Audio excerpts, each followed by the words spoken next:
Sebagai contoh, tetangga masjid yang dekat kalah pahalanya dengan orang yang jauh rumahnya. Betul nggak? Karena apa? Ikhtiar orang yang jauh itu untuk datang ke masjid lebih besar tantangannya. Jalannya jauh, sementara yang dekat sedikit ikhtiarnya. Maka ikhtiar itu penting. Kita harus berani memaksakan diri untuk menjalankan perintah-perintah Allah sekalipun itu berat tantangannya. Karena setiap sesuatu yang berat tantangannya pasti akan besar pahalanya. Sholat subuh itu berat, walaupun cuma 2 rakaat. Karena apa? Tantangannya itu ngantuk, dingin, di mana orang lain sedang asik-asiknya tidur, kita harus bangun.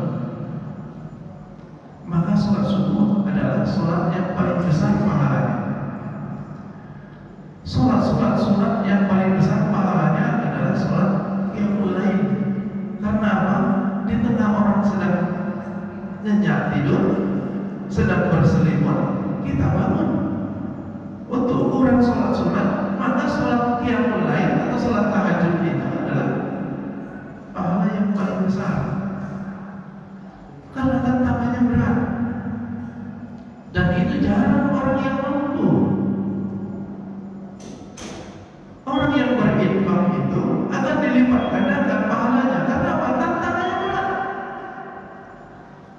Bapak ada uang 10.000 di kantong, belum makan siang, belum beli rokok. Ada orang yang butuh infak.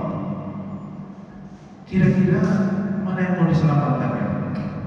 Makan siang dulu sama rokok, atau infak kita keluarkan dulu? Biasanya, ini biasanya kita itu pasti mendahulukan makan siang dulu, rokok dulu. Bang, tolong bang, aku belum makan dari pagi bang. Sama aku aja belum. Padahal ada yang di kantongnya dan kita sudah pernah makan dari pagi tadi. Biasanya kita begitu. Itulah tantangan infak itu. Tantangan sedekah itu berat. Sama kita seperti apa? Infak yang lain gitu. Agak berat tantangannya. Maka lihatlah, setiap perintah Allah yang punya tantangan berat, punya resiko besar, maka pahalanya akan lebih besar. Jihad fisabilillah, dalam hal ini angkat senjata, pahalanya paling istimewa. Tak usah dimandikan, tak usah dikafani, langsung dikuburkan, disolatkan, langsung dikuburkan. Oleh pahalanya luar biasa. Surga diganjar oleh Allah Subhanahu wa taala. Kenapa? Tantangannya besar. Jiwa dan raga dia korbankan. Jiwa dan raga dia korbankan. Maka dibalas oleh Allah dengan balasan yang terbaik dari Allah Subhanahu wa taala. Maka hari ini segala sesuatu perintah Allah, ketika itu berat, ayo kita lawan. Ketika satu perintah Allah itu berat terasa buat kita, ayo kita biasakan. Membaca Al-Quran itu berat, tapi ayo kita biasakan. Paksakan diri kita. Masalah ikhlas nomor 18 nanti. Biasakan terus, biasakan terus, biasakan terus, sampai satu saat akan menjadi kebiasaan dalam hidup kita, sehingga akan muncul dengan sendirinya keikhlasan itu. Sholat itu berat, iya,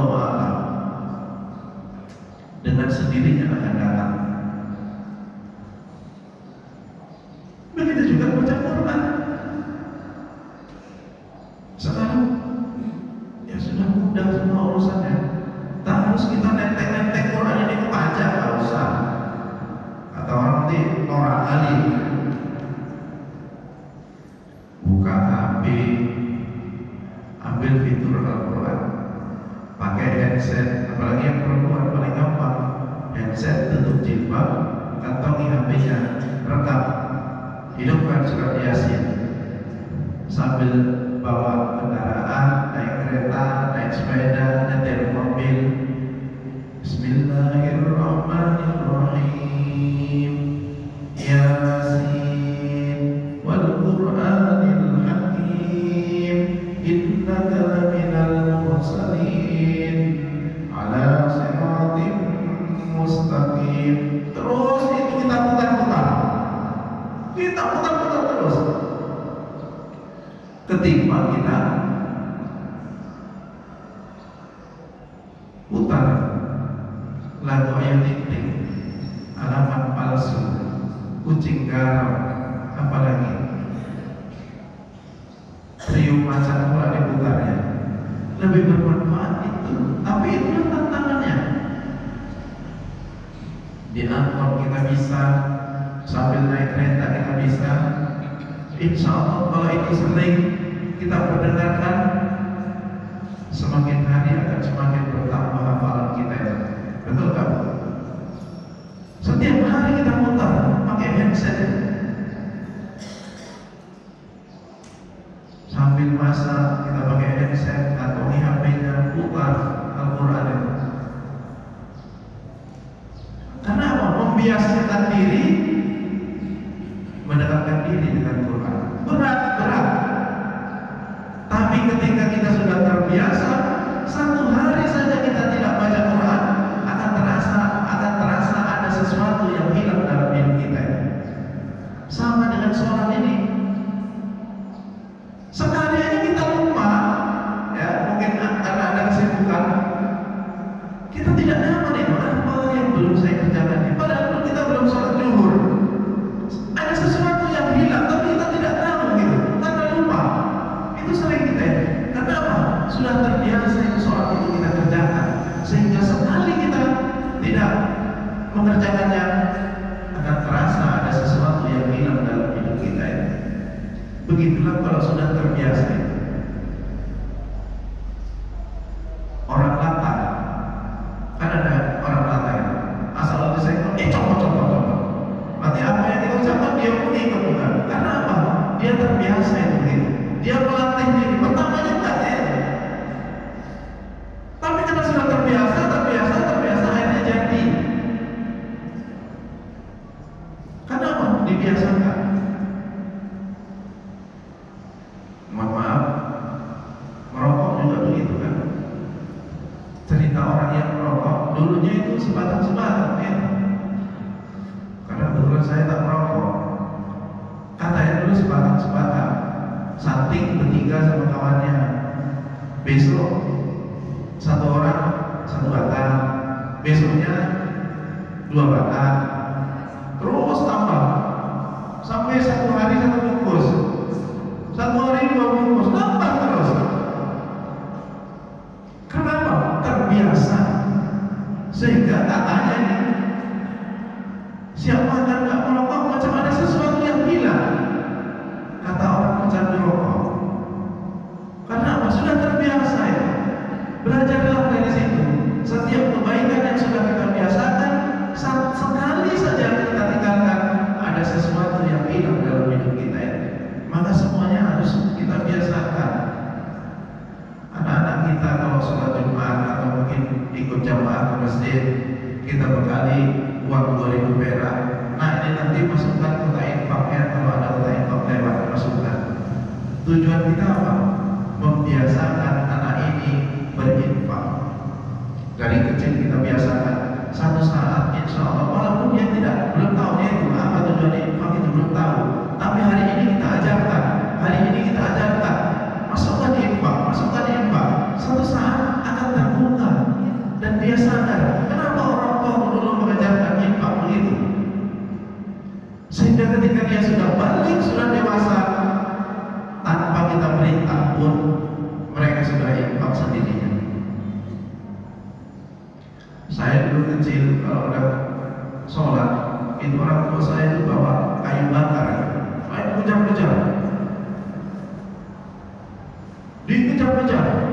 Udah sholat belum tahu, lari sampai capek orang tua saya nyuruh saya dikejar-kejar. Setiap mau sholat dikejar-kejar. Saking nggak tahannya orang tua saya. Orang tua saya itu nggak ada pendidikan. SD itu nggak tamat ya, nggak sekolah tuh, bukan nggak tamat, nggak sekolah. Begitu tamat SD, saya dibonceng pakai sepeda ontel itu. Pakaian sudah dibungkus. Mau kemana ini? Kami kan orang Jawa, wis menengai, melu aja. Ikut aja lah diboncengan Pak. Tahu-tahu dimasukkan ke pesantren Pak, tanpa pernah dikasih tahu tamat dari SD ke masuk pesantren, nggak ada dikasih tahu. Karena apa? Orang tua saya udah nggak sanggup ngajar saya. Apa? Hobinya main